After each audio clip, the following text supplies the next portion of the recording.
Bismillahirrahmanirrahim, teman-teman sekalian, sekarang saya kedatangan pengelola Pisana ya, yang tadi Bang PI, karena Pisana ini dikelola oleh 4 sekawan ya ceritanya, ada 4 orang.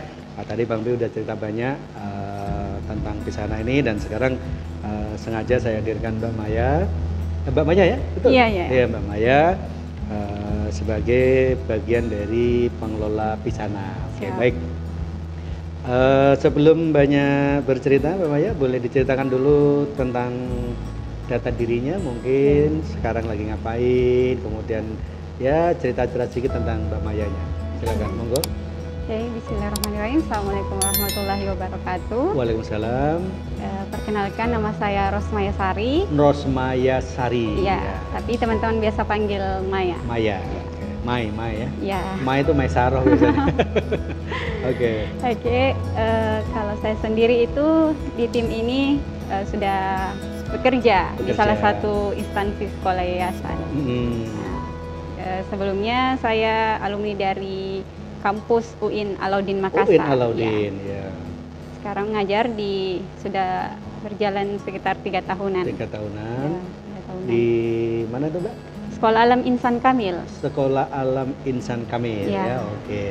Tapi di samping mengajar, sama juga tadi sama Bang Pi ya, dia juga kuliah, tapi juga mengelola sebuah usaha.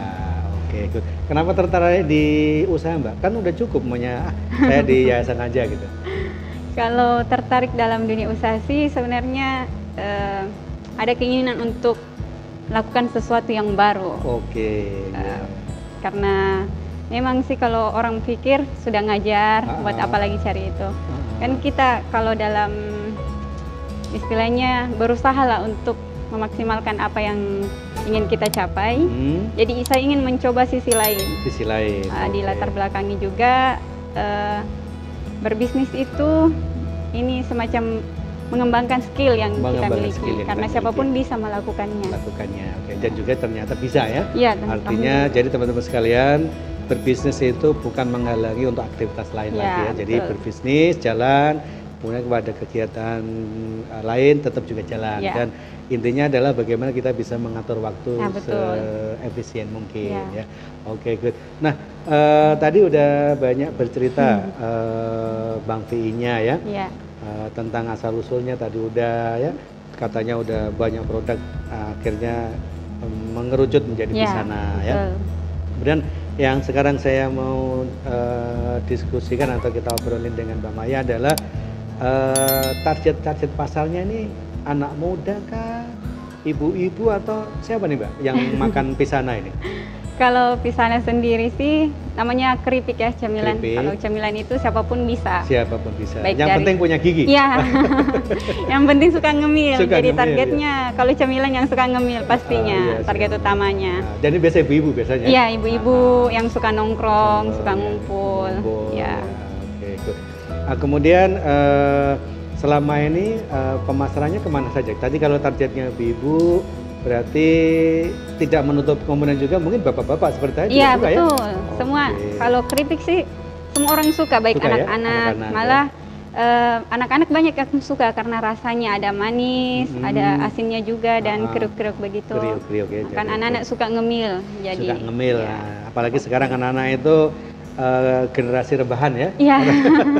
Sambil main HP sambil ngemil ya, gitu. jadi nggak terasa. Seperti anak saya itu kalau di rumah ngerjain tugas itu satu pegang HP, satu pegang cemilan. Nah, makanya teman-teman kalau punya kegiatan di rumah ya temani dengan Pisana ya. Betul sekali. Oke. Nah, kemudian itu tadi, Mbak. Kemudian kalau pemasarannya gimana, Mbak? Istilahnya apakah di drop di beberapa swalayan atau punya counter sendiri atau bisa juga didapatkan secara mandiri? Kalau kita sistem pemasarannya untuk sekarang itu kita sistem online. Online. Jadi selain online kita juga punya semacam reseller dan agen yang membantu untuk memasarkan. Jadi kita sudah memiliki beberapa agen, begitupun reseller. Kemudian pemasaran online-nya juga kita sudah punya akun online, semacam kayak Instagram, Facebook, dan Tokopedia. Tokopedia, luar biasa. Jadi teman-teman sekalian, nama Instagramnya apa? Chess Indonesia, chess_Indonesia. Chess_Indonesia. Oke, chess_Indonesia di Instagramnya ya. Nah, nanti bisa di situ produk-produknya. Terbuka untuk teman-teman yang mau menjadi reseller, menjadi agen, atau hanya sekedar membeli. Iya, betul. Oke, kalau membeli kan tidak ada minimal order ya? Iya, tidak ada kalau membeli. Kalau jadi reseller, agen mungkin ada ya. Ada potongan harga khusus untuk reseller. Ya, tawaran menarik untuk potongan harga khusus bagi reseller dan agen. Oke, good. Nah, kemudian di samping untuk menjadi tadi Bu pembeli, nah syarat-syaratnya untuk menjadi reseller apa aja Mbak? Kalau jadi reseller itu yang jelas punya keinginan untuk menjual. Ada keinginan untuk menjual, kemudian nanti kita punya tim sendiri bagian marketing. Sayangnya tidak bisa datang karena berhalangan, jadi kita berbagi tim, jadi ada tim khusus yang menangani bagi teman-teman yang menjadi reseller. Jadi ada beberapa syarat, syaratnya itu sudah kita sebar di Instagram. Jadi kalau mau informasi lebih lanjut bisa buka Instagram. Instagram kami ada syarat menjadi resellernya. Syarat menjadi reseller ya. Tapi kalau secara umumnya sih minimal order 10 pieces. 10 pieces. Ya, dan dapat potongan harga. Dapat potongan harga.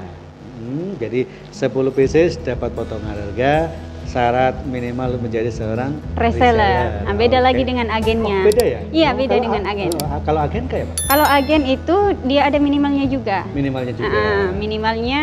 Minimal 50 pieces. 50 pieces. Ya, itu per order atau per bulan atau apa? Untuk syarat per order. Per order. Iya, jadi agen harus setiap bulannya itu menyetok 50 pieces. 50 pieces. Untuk order di awal, agen harus menyetok semua rasa. Semua rasa. Ya, menyetok semua rasa, kan kita punya 5 rasa.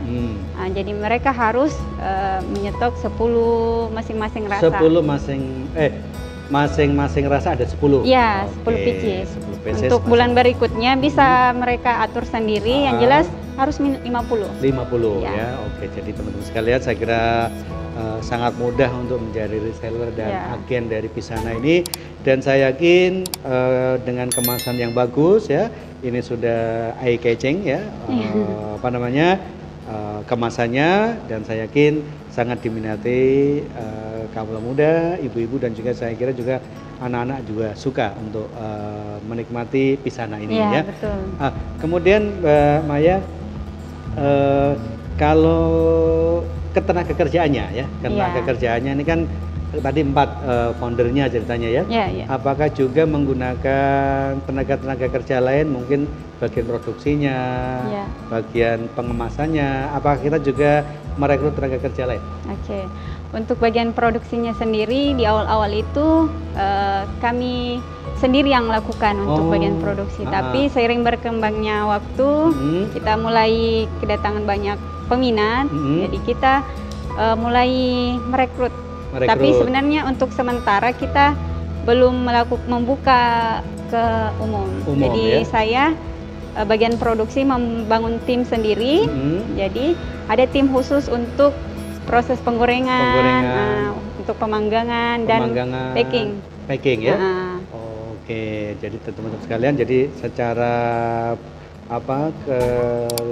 kerjasama ya, artinya memang selama ini dikerjakan dengan menggunakan tenaga kerja yang belum menggunakan tenaga kerja dari luar ya, artinya juga dikembangkan secara bersama dan tidak menutup kemungkinan mungkin nanti juga membutuhkan ya, karena kan pada prinsipnya setiap usaha itu pasti akan berkembang. Betul. Oke, good.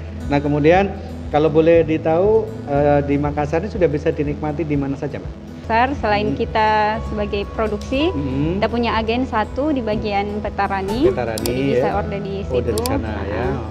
Jadi kita punya ini sudah buat kartu untuk agen, masing-masing agen. Jadi kalau mau dihubungi bisa informasi, jadi dapat harga daripada datang langsung ke tempat, jadi kita drop ke agennya saja, supaya lebih dekat. Supaya lebih dekat ya, karena untuk mendekatkan dengan konsumen ya kita ada agen-agen ya. Dan tidak menutup kemungkinan, biasa ada open table nggak? Maunya kalau ada di Car Free Day atau apa, biasanya ada open table untuk produk-produk yang seperti ini? Sudah pernah coba sih, cuman kedepannya mungkin akan lebih ini lagi. Untuk sementara kita fokus di agennya supaya agen saja, ya? orang kenal agen. Boleh nanti mungkin dari tim ini menyarankan kepada agen untuk open table di Car Free Day atau di kegiatan-kegiatan lain ya, betul. Supaya untuk bisa memasarkan Pisana ini. Oke, jadi teman-teman sekalian, jadi ternyata itu tadi penawaran-penawaran dari Pisana, yang mau jadi reseller bisa, jadi agen bisa, bahkan membeli pun bisa ya. Dan cara membelinya juga tidak susah ya. Tinggal online, ada di beberapa platform digital ya. Di marketplace ada, dan kalau langsung ke HP yang punya bisa juga kan? Bisa ya. 24 jam. 24 jam. Jadi teman-teman sekalian ya, mudah ya. Kenapa usaha ini bisa berkembang? Karena memang mungkin mungkin ada juga beberapa insight atau istilahnya apa sih yang melatar belakangi Mbak Maya ini sehingga usaha ini bisa berkembang dengan bagus gitu ya? Kalau berkembangnya sih menurut kita ini sebenarnya semangat dari tim ini ya. Semangat dari tim. Semangat dari tim. Dimana kan sebelumnya kalau seorang pengusaha itu ada jatuh bangunnya juga. Jatuh bangunnya. Pernah dirasakan ya? Pernah sekali. Luar biasa berjuang. Iya. Syaratnya itu kalau jatuh bangun. Iya betul. Kalau jatuh nggak bangun-bangun ya berarti nggak bisa jalan lagi. Ya. Makanya itu saya biasa sebutkan ke teman-teman, tangguh supaya tidak jatuh. Jadi Anda harus tangguh. Jadi tangguh itu adalah jatuh bangun. Ya, betul. Kalau jatuh 9 kali, bangunnya 10 kali. Iya betul. Oke, good. Jadi teman-teman sekalian, jadi semangat itu perlu ya. Semangat itu perlu. Semangat dan itu percaya perlu. Kalau kita bisa kalau sukses. Kita bisa sukses ya, karena itu salah satu kunci. Kalau kita udah yakin, insya Allah selalu ada jalan. Iya betul, selalu ada jalan. Oke. Nah kemudian Mbak Maya, kan bisnis ini sudah mulai sejak waktu ikut di programnya program Yes ya 2019. 2019 berarti betul. 2 tahunan ya? Ya sekitar 2 tahun. 2 tahun ya, 2 tahun. Kan tadi saya juga bicara dengan Bang PI, awalnya kan tidak sebagus ini ya. Iya betul. Tetap ada proses yang dilewati. Dilewati mungkin dulu dibungkus-bungkus biasa. Iya, plastik biasa. Plastik biasa. Seperti yang di jalan-jalan. Iya. Nah, kalau kita belanja keripik pisang kan begitu ya. Mungkin rasanya juga belum bervariasi, tapi teriring dengan semangat. Akhirnya Pisana itu udah berkembang dan bisa membuat packaging, membuat kemasan yang sudah bagus, yang bisa dibawa kemana-mana. Mau ke mana, mau ke luar negeri bawa ini boleh. Iya, kemarin sempat ini ada yang beli, mereka jalan-jalan ke Singapura, dia bawa. Jadi bisa ditenteng-tenteng ya. Iya betul. Kemarin juga ada kegiatan, kan kita punya kenalan, mereka ada kegiatan di Kalimantan, mereka juga bawa sebagai untuk cemilan. Jadi ini mudah dibawa kemana saja. Ya. Ini tinggal sobek. Seperti saya ini, saya praktekkan kalau mau coba, tinggal ditir ya. It means tinggal dicubit, langsung ada ini keripiknya. Kalau tidak percaya saya makan. Rasanya luar biasa ya, kriuk-kriuk, asin dan manis, dengan berbagai rasa ya. Iya betul. Ada coklat dan lain-lain. Oke, saya makan dulu ya. Iya. Nah, yang di akhir-akhir Mbak Maya, targetnya ini Pisana nanti seperti apa Mbak? Istilahnya menjadi seperti apa gitu? Kalau targetnya sih nanti kedepannya kita akan berdiri menjadi sebuah perusahaan yang besar ya. Mungkin hanya di produk kita kan kita ini Chess Indonesia, semacam Indonesia, akan berdiri menjadi sebuah perusahaan. Mungkin kedepannya bukan cuman keripik pisang Pisana, nanti kita bisa merambah ke produk yang lain. Jadi kedepannya kita berharap ini bisa go internasional. Ya, sekarang kan memang ada 3 go, yaitu biasa kita go global, go modern, dan go digital. Ya betul. Go global berarti go internasional. Ya, sekarang kan apapun yang kita punya itu bisa dipasarkan ke mana saja ya. Oke, jadi menjadi perusahaan yang besar ya Mbak Maya. Oke, mudah-mudahan itu bisa terwujud ya. dan itu semua juga pasti tidak lepas dari semangat ya, yang betul. dikembangkan dari tim ini. Ya, kalau gagal coba lagi. Jadi berproses terus sampainya ya? bisa sukses. Boleh ceritakan kegagalannya kayak apa? Kalau kegagalannya sih mungkin dari timnya sendiri. Timnya sendiri ya. ya. Kita pernah ini bermasalah dari tim kita. Kita kan ada 4 orang. Sebelumnya kita rolling terus, tim. Kalau saya sendiri pengalamannya di tim itu pernah di bagian pemasaran. Pernah juga di bagian administrasi dan terakhir ini bagian produksi.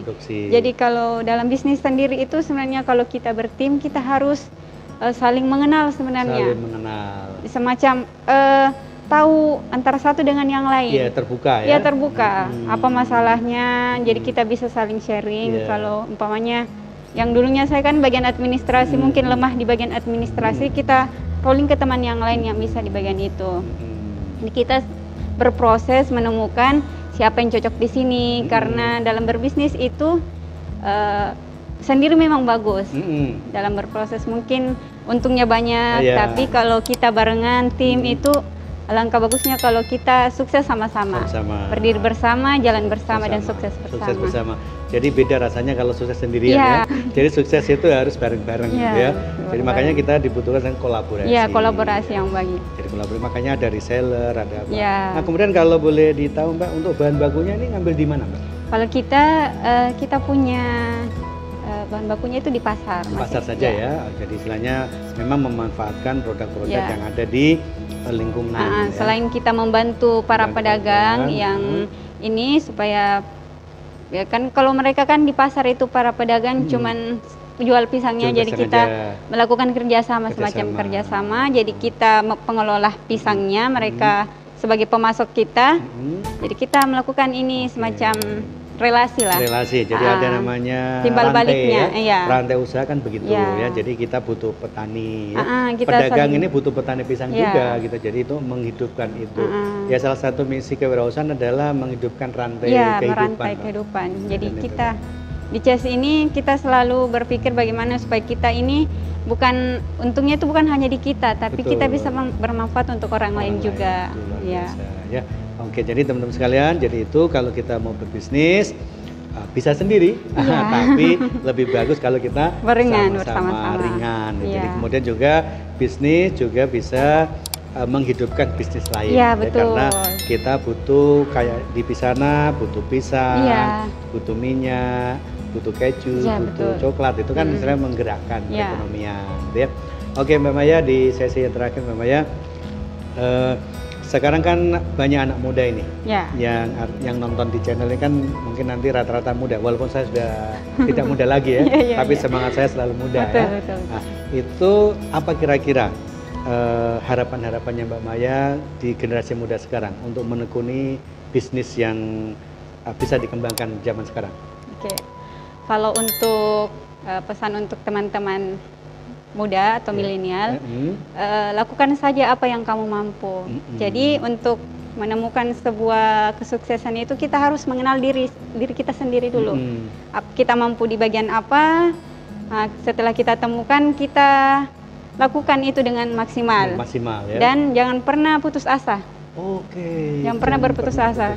Kalau saya sendiri sih pengalaman lumayan banyak pengalaman dalam dunia bisnis, pernah coba berbagai macam. Itu tidak apa-apa, itu adalah salah satu proses untuk menemukan jati diri. Jadi lakukan apa saja yang selama kamu bisa dan terus belajar. Terus belajar, mengupgrade diri, apapun halangannya itu, dan selalu percaya bahwa Tuhan akan selalu bersama kita. Bersama kita. Dan yang paling penting juga selalu doa orang tua.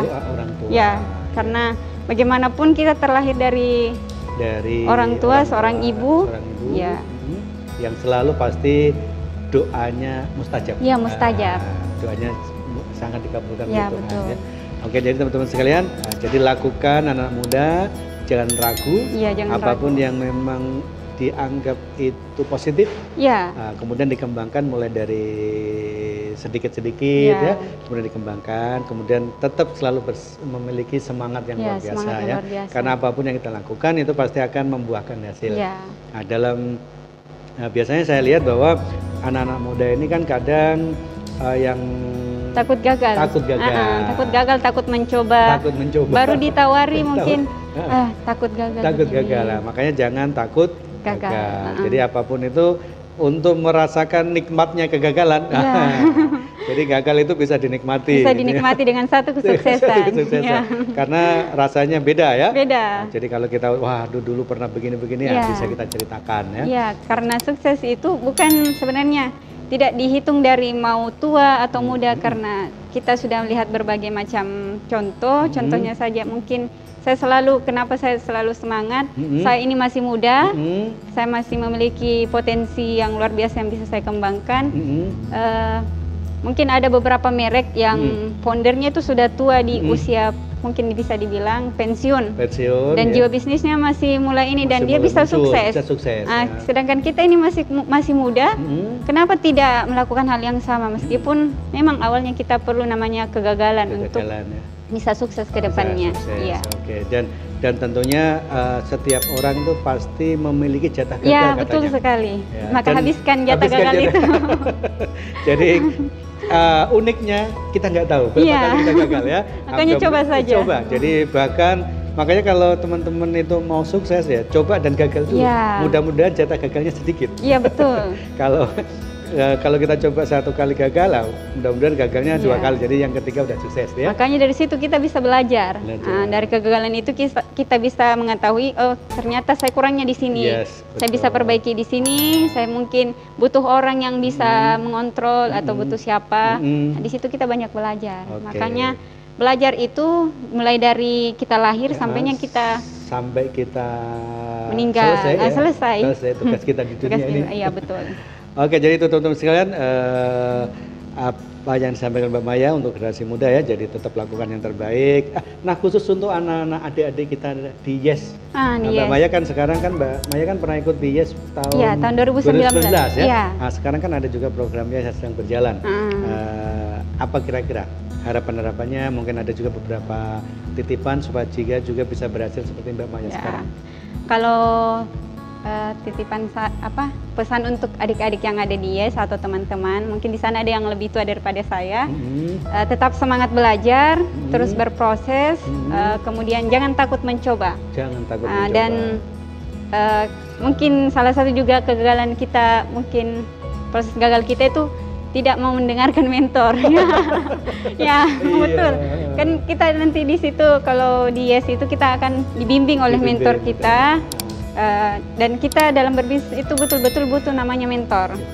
Mentor adalah guru kita, dia akan memberikan saran kepada kita. Makanya ketika nanti kita mendapatkan kesulitan, dia mungkin bisa memberikan arahan seperti apa. Jadi dalam belajar itu kita butuh memang namanya guru. Jadi di YES ini adalah wadah yang sangat luar biasa. Kami bersyukur pernah dipertemukan dan akhirnya bisa seperti ini karena mungkin saja sudah menjadi jalan dari Tuhan.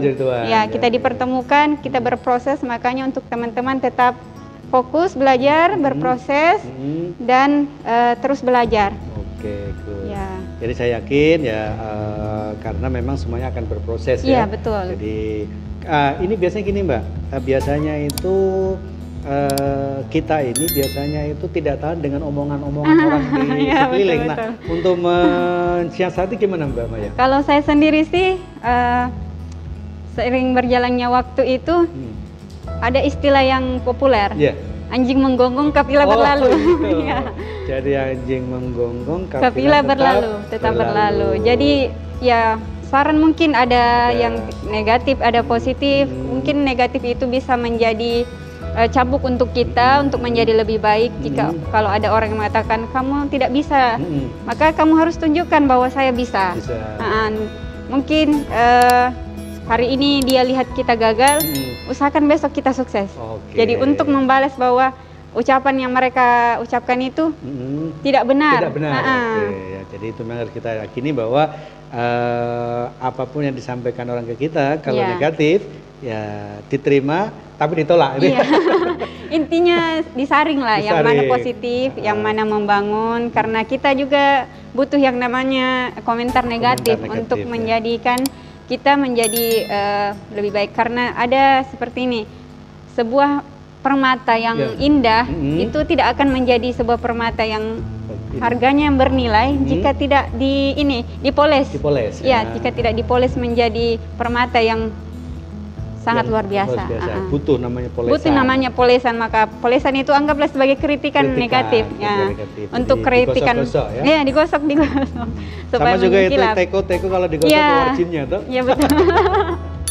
Jadi disitulah prosesnya. Jadi tetap kalau ada yang mengkritik apa ini terima saja. Ya, terima saja. Dan yakinkan bahwa someday suatu saat saya akan menjadi sukses. Ya betul. Sukses di dunia.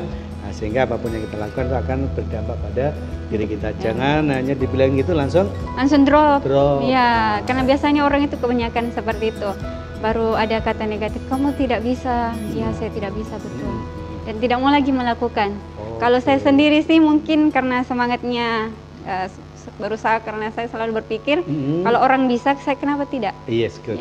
Jadi kalau orang lain bisa, saya pasti bisa. Iya, pasti bisa. Salah satu kunci supaya kita memiliki satu keyakinan bahwa kita juga bisa seperti orang lain dan bahkan bisa melebihi orang lain. Iya, betul sekali. Oke, good.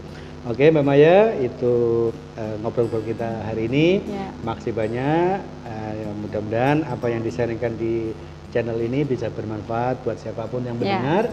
Nah, sehingga nanti bisa memberi manfaat kepada orang lain. Dan di sana juga mudah-mudahan semakin berkembang. Amin.